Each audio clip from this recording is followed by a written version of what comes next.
A very good evening and welcome to Brett's Old Time Radio Show. I don't know if you can hear the rain. It is. I'm going to open the door for you. Hang on. Can you hear this? It's bucketing down. It's pouring down with rain here. So if it's a bit noisy, then I do apologise. Anyway, for me, this is my favourite show of the week.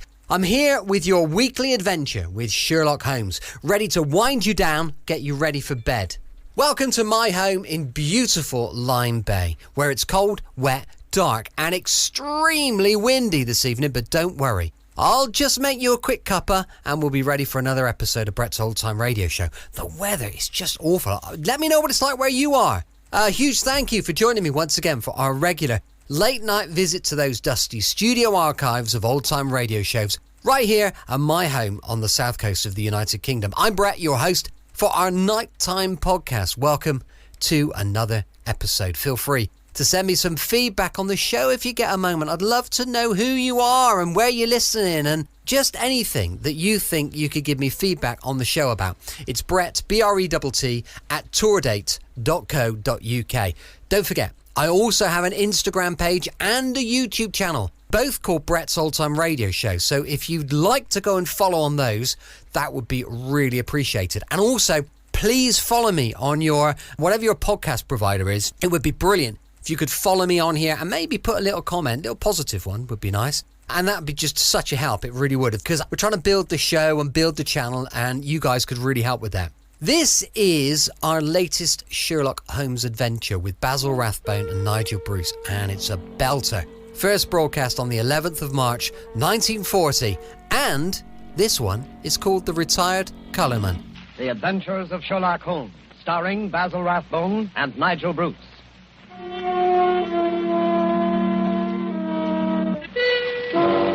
The makers of bromoquinine cold tablets bring you another adventure of Sherlock Holmes with Basil Rathbone as Sherlock Holmes and Nigel Bruce as Dr. Watson. Watch out for colds, ladies and gentlemen. They're very prevalent now, and a little cold may be the start of a serious illness. What you want to do at the first sign of a cold is take famous bromoquinine tablets. Bromoquinine tablets are made for one purpose and one purpose only, and that is the relief of colds. They act fast, give you speedy results, and that's what you want when you have a cold. Bromoquinine tablets are known the world over for their efficacy. Trust your reputation when buying a medicine. Do this when you feel a cold coming on, and you'll ask for bromoquinine cold tablets. And now, as we make our way through the night to Dr. Watson's hospitable door, we notice a feeling of spring in the air. The buds are swollen on the trees, still black and dripping from the rain. There's the smell of warm, damp earth. Delicious. Hey, Mr. Manning?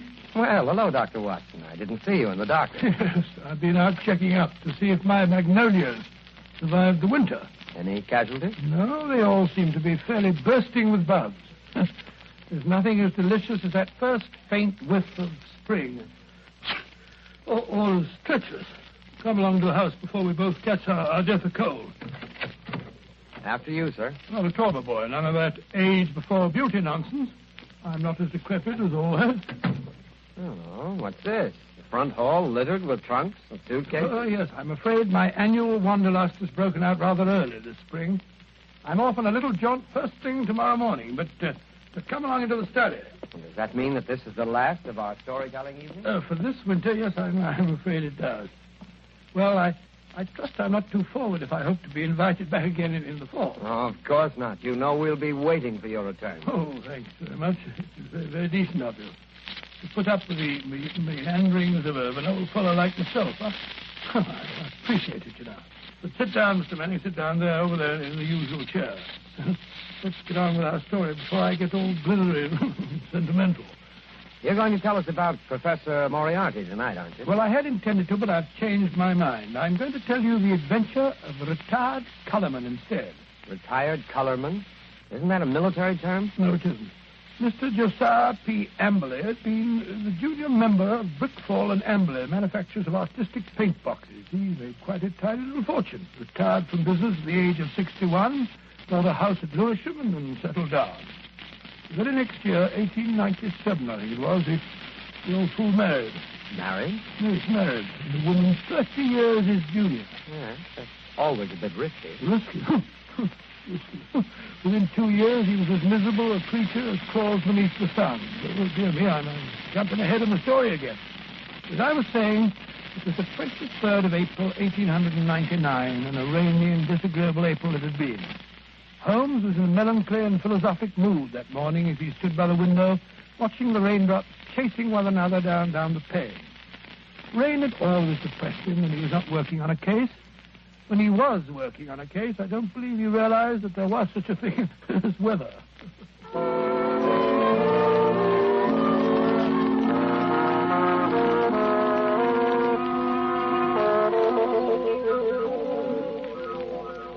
Look at that beastly rain. Hasn't stopped for 3 days. Might as well be another flood. Well, heaven only knows what transgressions could have brought it on. That's been a really first-class crime for months. Oh, cheer up, Holmes, cheer up. It's probably good for the crops or something. A shortage in crime? No. The rain, of course, probably makes the little buds sprout and the little shoots shoot. Oh, don't be so blasted optimistic. More likely rotting all the seed that's already been planted. Rain, where the deuce does it all come from? This confounded English climate? Why any man with half a brain stays on this rain-soaked, mist-bound island is beyond me. Oh, I doubt if the men have anything to do with it. It's the ladies, God bless them. This climate gives them perfect complexions, and with so many lovely creatures about, what Englishman would think of quitting the country? So much beauty, such exquisite... Oh, rubbish, Watson, rubbish. The spring has given you a temporary softening of the brain. I regret to say it seems to have that effect on most impressionable males. Impressionable nonsense. When a woman's concerned in one of your cases, you never even notice whether she's 16 or 60, and then you don't care whether she's got a well-turned ankle or whether she's flat-footed. Oh, why should I? Holmes, there are times when I think you're a cold-blooded fish. Possibly, Watson, possibly. Why do you suppose the fool doesn't show up? What fool? Josiah P. Amberley. Oh, is he one of your clients? Oh, I suppose I may call him so. He's been sent to me by Scotland Yard. Oh, by Scotland Yard. Quite. By Lestrade, to be exact. You must consider the case fairly hopeless if Lestrade hands the matter over to me of his own accord. Look, Holmes, there's a cab drawing up in front of our front door. He must be your client, Mr. Amberley. Yeah.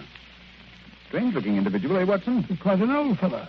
Looks literally bowed down with care. Ah, but no weakling. Look at those shoulders and that chest. The framework of a giant. He's arguing with the cab driver about the fare. Huh. Watches the pennies, eh? I must say I don't like his face. So fierce and eager, and the way those snaky locks of grizzled hair stick out from under his hat. I wonder what he's worrying. What's worrying Mr. Amberley? Willing to bet it has nothing to do with money. I imagine nothing else could upset him to any great extent. Nonsense, Holmes. You always look on the base side of human nature. Here he is now. Come in, come in. Which of you is Sherlock Holmes? I am. This is my friend, Dr. Watson. Oh, are you... I'm a broken man. He's robbed me, the swine. Taken everything I had in the world. I thought he was my friend, and he took everything. Right from under my nose. In my own house. Robbed me, he did. Yes, I felt sure it was a question of money. Money? Who said money? He stole my wife. The light of my life. The apple of my eye. It's true she was very expensive. But after all, she was my wife, and he stole her. Now, Mr. Amberley, My beautiful blonde wife. Hair like gold. And my securities. The money I saved up with years of hard work. Gone. All gone. Yes, thank you. First, tell us about your wife. How long have you been married? 2 years. 2 years, and she's tired of me already. 2 little years. Easy now, good man, easy. More facts and fewer recriminations if we're to get to the bottom of this case. Well, 3 years ago, I retired. Bought a house. Big house at Lewisham. Cost me plenty of money, that house did. Well, sir, I'd never lived alone in a big house before, and I got sort of lonely. House began to need looking after, so I thought I'd start looking around for a wife. Nice, healthy, young wife to look after me. Then I met Ella. Handsome girl she was, too. A good cook. Hair like gold. Could bake a beef and kidney pie that would melt in your mouth. So I thought I might as well get married. Yeah, very practical, I'm sure. Yes, that's what I figured at that time. But, Lord, Mr. Holmes, the money a woman runs into. There made my heart bleed the way the money went. I should have thought you'd have been glad when the other fellow took it off your hands. But who was this... This wolf in sheep's clothing? Yes. His name was Dr. Ray Ernest, a young fellow. Used to come over nights and play chess with me. I see. He stole your wife. Yes, and my securities. Yes, but surely the securities are registered. You can hardly hope to convert them. Maybe not, but I must have them back. And you've got to find those securities for me, Mr. Holmes. You've got to find them. And your wife, of course? Well, of course. Wherever she is, they are. Quite. On the other hand, Mr. Amberley, I confess I don't see that I can be of much service. It's a routine matter, and I'm sure that Scotland Yard would be only too glad... They haven't found a thing. Not a single security. Very well. We'll do our best. Dr. Watson will take a run down to your house at Lewisham to look over the grounds. Oh, really? Yes. I hardly expected you to come yourself. After my heavy financial loss, nobody cares if an old man's heart is broken. Oh, stop that blubbering. I'm not coming myself because I'm preoccupied with the case of the 2 Coptic patriarchs. This particular case doesn't seem to be very complicated. I'm sure, Mr. Amberley, that Dr. Watson can handle it as well as I could myself. Well, if that's the best that you can offer, I suppose I must be satisfied. Pampered, that's what she was. And that young man, that dirty pickpocket, I treated him like my own son. He had the run of the house. And now look how they've treated me. Me, who never harmed a soul. Quite. And now, good day, Mr. Amberley. Yes. Well, good day, Mr. Holmes. And I shall expect Dr. Watson this afternoon. You have my address, I believe. Oh, the ingratitude, the rank ingratitude of it all. I must say, Holmes, I like the way you've shoved all this off onto my shoulders. Coptic patriarchs, indeed. You just don't want to go. Right, Watson, right, the very first time. You've been begging for a case all to yourself for months. Well, here it is. Yes, and a nice case you've given me, I must say. That old skinflint. Oh, my daughter, oh, my ducats, eh? With the emphasis on the ducats, if I'm not mistaken.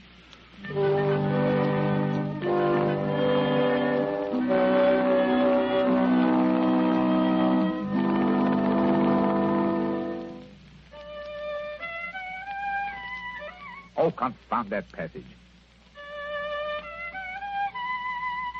There. Ah, that's better. That's dash good. Hello. Someone steps on the stairs. Watson, if I'm not mistaken, and in a triumphant mood. Hello, Holmes. Well, I'm back. Hail the conquering hero. A successful afternoon, I take it, with the light of victory in your eye. Well, I did manage to dig up a clue. Good. How about Mr. Amberley's place of residence? What's it like? Well, he calls it the Haven. Oh, charming. Yes, isn't it? I think the place would interest you, Holmes. You know that particular quarter, the monotonous brick streets, the weary suburban highways. Well, right in the middle of them lies this beautiful old home, surrounded by a high sun-baked wall, mottled with lichens and topped with moss. The sort of wall... You may omit the poetry, Watson. I note that it was a high brick wall. What? I should have guessed it was the Haven, even if I hadn't asked a lounger who was smoking outside in the street. A lounger? Yes, a tall, dark, heavily-moustached man with a curious look in his eye. With great tinted glasses and a Masonic type-in? Good heavens. How'd you know? Oh, the fool. A child of 10 could have seen through that. I must say, Holmes, I don't see it. Never mind. Continue with your story, Watson. Well, I'd hardly entered the gateway before I saw Mr. Amberley coming down the drive to meet me. He began at once, pouring out his grievances. We walked back to the house together. And, Well, once inside the wall, I must say, I've never seen a place worse kept.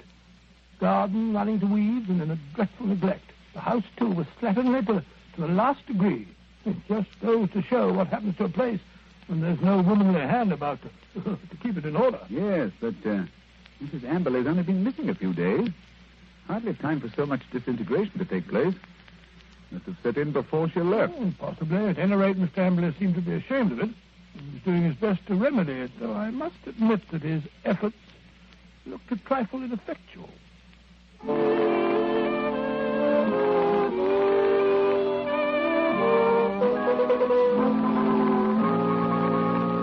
What's to become of me? What's to become of me? My wife gone, most of my fortune stolen. Oh, come in, Dr. Watson, come in. Here you see what remains of what used to be called my home. An Englishman's home is his castle, so they say. But home is where the heart is. And my heart... Look out, Dr. Watson, look out. That woodwork's just been... Oh, look at that. My best pair of trousers. Too bad. Careful. You almost stepped into that pot of paint. Oh, dash it all, Amber. This is absolute limit. Sorry, I shouldn't have left that pot of paint in the middle of the passage, I suppose. But when one's alone in the house, one forgets. Alone? So you've been doing this painting yourself? It must strike you a strange occupation under the circumstances. One must do something to ease an aching heart.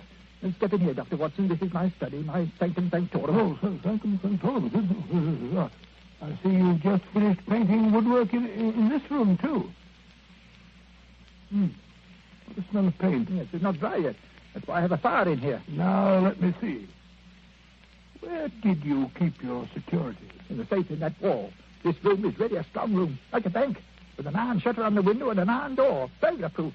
Ah, that's the irony of it. No thief from without could have taken my money, but my wife, my own wife.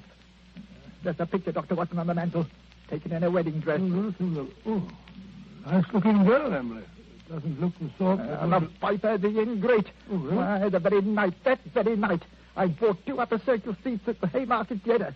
Wanted to give her a treat, I did. Oh, didn't she go? No. Last moment she said she felt sick. Said she had a headache, she did. I believed her, went alone. When I came back, she was gone. The safe was ransacked. Just a minute. What night was that, Mr. Emily? Last Thursday. Oh, Thursday, was it? Yes, an unused ticket. Money wasted. She was always wasting money. May I have that ticket, Mr. Emily? Hold on. You would have thrown it in the fire. No, why? I wanted to get rid of it. I want to get rid of everything that reminds me of her. Here, give me that picture. Well, I say... There, into the fire she goes, Cursor. May her soul burn in torment as that picture's burning now.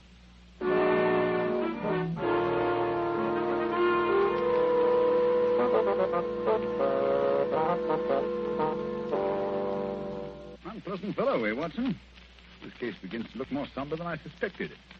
If you could only have brought me that ticket, Watson. Oh, I did my best, Holmes. I may not have the ticket itself, but I did notice the number of the seat. Oh, bravo, Watson. How did you happen to remember it? Well, as a matter of fact, it was my place in form at school, 31. See from the bottom. And so it stuck in my head. Splendid, old fellow. Then Amberley's seat must have been 30 or 32. Hear me now. Who can that be? Well, whoever it is, he's dashed impatient. Oh, yes. Here he comes up the stairs, fairly running. Come in. Well, bless my soul if it isn't our old friend, our good friend, Mr. Amberley. What's up? A telegram, Mr. Holmes. I can't make anything of it. Here, see for yourself. Uh-huh. Come at once without fail. Yes. Can give you information as to your recent lost find Elman, Yes, the Elman. vicarage. Dispatched at 2:10 from Little Purlington. Little Purlington in Essex, I believe, not far from Frinton. You will start at once, of course. Watson, look up the train. It's probably a hoax. What could anyone in Little Purlington But it's know from a about very it? responsible person. Where's my crockford? Yes, here it is. We'll look up this minister of the gospel. E. Elman. Here it is. Yeah, J.C. Elman, M.A., living of Mossmore, come Little Purlington. Yes, but I still don't... Surely, Mr. Amberley, you want to find your wife and your lost securities, Of don't course, you? of course. Particular waste of time and money. Here we are. Here's the train from Liverpool Street at 5:20. Yes, you just have time. Mr. Amberley, you go downstairs and hail a cab. I'll help Dr. Watson throw a few things in the bag. You think I need Dr. Watson? Perhaps I'd better go alone. Oh, no. It may be a trap for all we know. I don't think I shall go. Mr. Amberley, it would make the worst possible impression on both the police and on myself if you refused to follow up so obvious a clue. We should feel that you are not in earnest about this investigation. Very well, I'll go. Perhaps you'd better go with him, Holmes. What? Take your case, Watson. After the brilliant way in which you've handled it? No. Go along, Mr. Amberley, or you'll miss your train. Very well, but the expenses... Here you are, Watson. Here's your bag. Look, it's packed. Yes, you never know when you may be called off on a case like this. I packed it for you. Holmes, I do think that... Quite. Now, whatever you do, see that he really does go to Little Purlington. Yes, I don't think that he's Again, quite. Should he break away and try to return, get to the nearest telegraph station and send me the single word bolted. I will arrange to have it reach me wherever I am. What? You have something to look into at this end, then? I have, Watson. This case is beginning to take on a rather curious and sinister aspect. Above all, old man, take good care of yourself. And Mr. Amberley.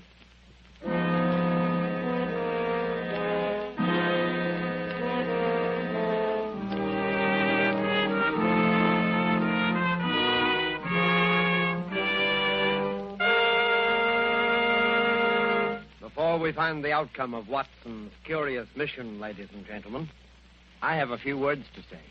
Here's what you want to do when you feel a cold coming on. Here's what you want to do at the very first sign of a cold.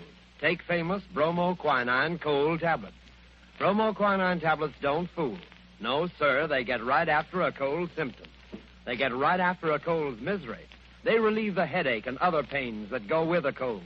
They relieve that stuffiness and feeling of depression that accompanies a cold. They help reduce the fever that goes with a cold. Bromoquinine tablets are fast and decisive in their action. First, because they're made especially for the relief of the common cold. And secondly, because they act internally. You can take lots of things for the relief of a cold, but nothing more reputable and reliable than famous bromoquinine tablets. Get them at any drugstore at the first symptom of a cold.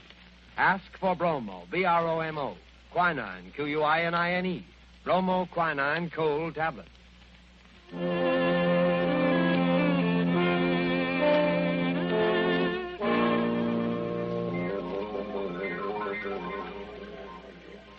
Ah, confound this rain. Everything's as dark as a black hole of Calcutta. Yeah, the haven. Shitty little haven this is. I can find a window unlatched. Not much chance on the first floor. The old boy's 2 quarters. Ooh. Second-story window, perhaps. Now, if I can manage to scale this porch pillar. Ah, this confounded rain. It's as slippery as a greased pole. Come on. Hey, there we are. Yeah. Here's the window that's unlatched. Easy.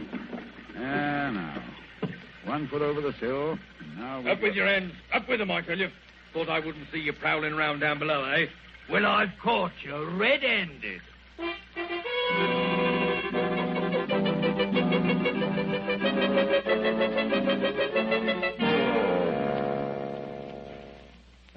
Nice wild goose chase that turned out to be. That friend of yours, Sherlock Holmes, is a fool. I'm sure, Mr. Emily, if you'll call and see him, he can explain. Explain nothing.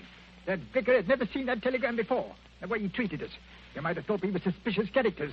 And missing the last train and having to sit up all night in the confounded station with the rain dripping through the roof. Well, we could have gone to an hotel. Gone to an hotel? That costs money. Gone to an hotel, indeed. Well, here's your house, Mr. Emily. I think I'll go along home now and get some breakfast. You will not. I'm going to come into the house and see if everything's all... I look up there. The window over the porch. It's open. Perhaps you left it like that yourself? Rubbish. I tell you, I don't like the looks of this. Where's my key? Here it is. We'll soon find out. I say, it's gloomy, isn't it? Look. Someone's been here right enough. Footprints on the fresh paint. I'll find them if I have to tear the place apart. No need for that, Mr. Ambley. We're here waiting for you in the study. Holmes! Good heavens, what a start you gave. How did you get in here? Dived in through the through an upstairs window. That's burglary, young man. Yes. Burglary has always been an alternate profession, and I cared to adopt it. I'll admit I was glad I hadn't when I walked into Inspector Lestrade's gun last night. He thought I was a burglar, too. But come, we're keeping him waiting. He's in the library. Here they are, Lestrade. I told you we could expect them back before 10. No, but look here, that's not Lestrade. That's the man I saw loitering in front of the gate yesterday afternoon. The fellow with the black moustache and the glasses. Yes, that's right, Dr. Watson. Yes. Lestrade fondly imagines that's a disguise. Oh, now look here, no. It's as obvious to anyone who takes the now trouble. look here, I've had enough of this. I won't have 2 busybodies prowling around my house in the middle of the night. And what's more, Mr. Sherlock Holmes, I suspect you sent that telegram yourself. Very clever of you, Mr. Amberley, very clever. You looked a trifle pale. I thought a night in the country might do you no, good. enough of that. What kind of a fool do you take me for? I'll have you put behind the bars, all of you. Oh, surely not Inspector Lestrade. Why, he's from Scotland Yard. I don't care if it's from the House of Lords. Yeah, none of that. No. You're all disgraced, publicly disgraced. Breaking into my house in the middle of the night. Oh, I'll get you for that. What were you doing in here last night? Answer me that. Looking for the bodies. What? Looking for the bodies. The bodies of your wife and Dr. Ernest. What have you done with them? How dare you? You murdered them in this room. We have ample proof. Why, you... Stop him, Watson. Stop him. He's got a capsule in his hand. It's poison. He's going to swallow it. All right, no. Come on, get that out. Spit it out. Spit it out. Spit it out, or I'll choke No you. short cut, Mr. Ambley, if you please. Everything decently and in its proper place. Take him away, Lestrade. Right, come along now. No more monkey business. I won't put up with that. All right, Phew. What a scene. So that old brute Amble is a murderer, eh? How did you find it out? Well, the first clue was the theater ticket, which he didn't use. We found that out. Oh, that destroyed his alibi. Yes, the theater people assured us that there had been 2 empty seats, not just one. The second clue was the smell of fresh paint. What was he trying to hide by that? Yes, what? Gas. He asphyxiated his wife and Dr. Ernst in this room. Good heavens. His strong room, which was as near airtight as anything could humanly possibly Yes, be. but how? Well, that's what I wanted to find out. That's what I was looking for when I broke into the house last night. And what did you find? Look here. Notice the gas pipe along the skirting here? It rises in the wall, in the angle there, and ends in that plaster rose in the center of the ceiling where it's concealed by that ornamentation. The end's wide open. How horrible. Yes, and look here. Look, near the floor. What do you make out? 2 words written on the wall. We were. Then a scroll. We were. What does that mean? The poor devil was trying to write, "We were murdered." I can see the whole ghastly scene. was last Thursday night. Amberley had lured his wife and Dr. Ernest into this room.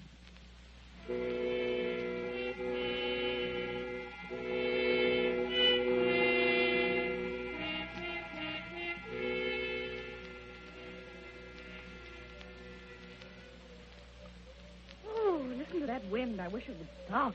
It's not so bad in this room. We have a little game in here, eh, Dr. Ernest? Just you sit here, there. Entertain the doctor while I go and look for the chessmen. Excuse me for a minute, Dr. Ernest. Certainly. And if you don't mind, I'll close the door. There's such a draught. It'll be much cozier in here with the door closed. Much cozier. If that wind only wouldn't hold. I feel so depressed. Is there something terrible we're going to happen? Oh, nonsense, my dear Mrs. Amberley. This house is getting on your nerves. If there's any wonder. He gets worse and worse. Oh, Dr. Ernest, I'm so frightened. You must go away. What? Now, don't be alarmed, Mrs. Amberley. I've had your husband under observation for some time. I'm afraid he isn't quite normal. It isn't safe for you to stay here any longer. But, Dr. Ernest, don't you understand? I can't leave my husband. Heaven knows what would happen if I left him alone. We could get a nurse to take care of him. You can't stay here with him. What was that? Josiah, he heard us. He was outside the door listening. Oh, Dr. Ernest, this is terrible. What can we do? Listen. You hear that? It's the gas. Someone's turned on the gas. I can smell it. Hurry, hurry. We've got to get out of here. What? Oh, the door's locked. He's locked the door. Amberley! I say, Amberley, open the door. Quick, the window. No, that's locked, too. The iron shutters. Amberley! Amberley, let us out! You realize what this means? He's going to kill us. He must have gone mad, I'm afraid. Yes, it's what I was afraid of. He's a maniac. A homicidal maniac. Oh, this is horrible. We're trapped. What a fool I was. What can we do? I feel so faint. I can hardly breathe. Here. Lie down on the floor. The air's better down here. It's no use. I can't stay awake. I don't mind anymore. I'm quite all right. Really. Mrs. Amberley. Mrs. Amberley. Don't give up. I feel faint, too. I must warn people. It's dangerous. I can't think. God, I can't breathe. I can't think.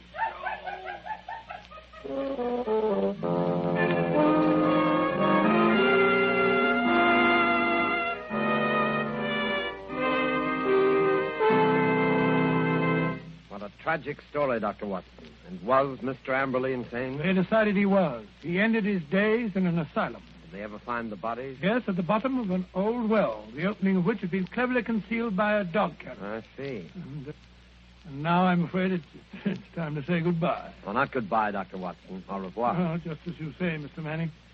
Anyway, in conclusion, I want to thank you and our radio audiences who so patiently listened to the reminiscences of a sentimental old fellow. And I want to wish you all, old and young, an extremely happy summer. Thank you, Dr. Watson. Ladies and gentlemen, in just a moment, Basil Rathbone would like to say a few words to you. But first, may I give you a word of advice? Remember the danger of the so-called common cold.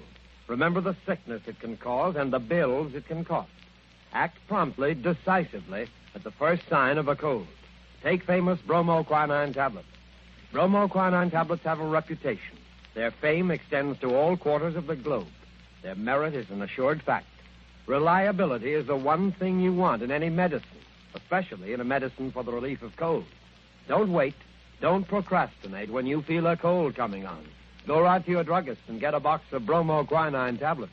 The small cost may save you a lot in grief and expense. Ask clearly for bromoquinine cold tablets. And now, here's Basil Rathbone. Ladies and gentlemen, to me, Sherlock Holmes has always been one of the greatest characters ever created. Tonight, as our present series ends, I'd like to thank our sponsor, the makers of bromoquinine, for giving me the opportunity of playing Holmes on the air, especially with such an inspired Dr. Watson as Mr. Nigel Bruce. Oh, Basil, Quiet, please. Oh, sorry, what? Speaking for myself and Mr. Bruce, may I express our gratitude to our radio audience for the many letters of interest and encouragement that we received. And finally, a word of appreciation to all the performers and others concerned with this program who have helped so immeasurably in making the Baker Street days live again. And now, until fall, it's time for me, too, to say au revoir and good luck.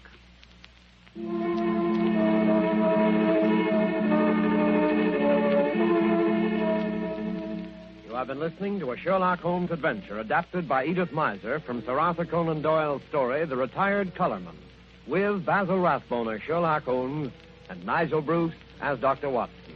The Sherlock Holmes series was produced by Tom McKnight. This program was presented from Hollywood by the makers of bromoquinine cold tablets, quick relief for colds. This is Knox Manning speaking.